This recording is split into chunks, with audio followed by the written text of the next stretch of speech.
Bonjour, je m'appelle Yves Longchamp, je suis responsable de la recherche pour Etenea Suisse.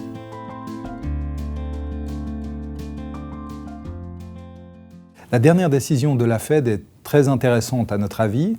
On sait que la Fed a un mandat dual, c'est-à-dire qu'elle doit se concentrer sur l'inflation et sur le marché du travail. L'inflation aujourd'hui proche de 2% et le marché du travail est proche de l'équilibre, avec un taux de chômage en dessous de 5%. Elle a donc toutes les conditions pour hausser les taux d'intérêt, ce qu'elle n'a pas fait.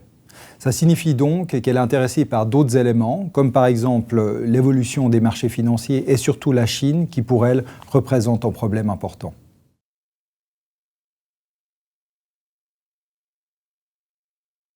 En Europe, si l'on regarde les indicateurs avancés, on observe effectivement un léger ralentissement macroéconomique. Par contre, lorsqu'on regarde la composition de la croissance, on voit qu'elle vient principalement de la consommation et surtout du retour des pays périphériques. Et donc, de ce point de vue-là, on est assez confiant que la croissance européenne va demeurer.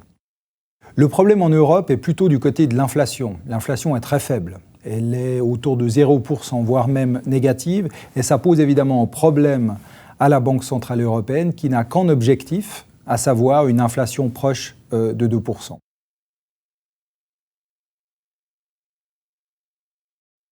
En Chine, le ralentissement économique est une réalité. On prend par exemple la consommation privée, elle continue de croître, mais de manière plus lente. La production industrielle continue de croître, mais de manière plus lente. La seule exception est les investissements, et en particulier les investissements en infrastructure qui, eux, sont soutenus par un stimulus fiscal et par un crédit ample. Le risque principal, et c'est celui qui fait peur aux investisseurs internationaux, est la situation de la balance des paiements. On a vu que les réserves de change diminuaient rapidement. Les derniers chiffres, heureusement, sont moins alarmants, c'est-à-dire que la baisse des réserves de change a été moins importante. Mais la raison est de savoir pourquoi. Pas parce qu'il y a eu une amélioration fondamentale, mais plutôt parce que les contrôles de capitaux plus stricts ont été mis en place. La Fed, la Banque centrale européenne et nous-mêmes sommes conscients de cet état de fait et par conséquent, restons prudents. Ce que nous voulons voir pour améliorer nos perspectives sont d'abord une faiblesse du dollar américain, un raffermissement de la production industrielle et une stabilisation des prix globaux.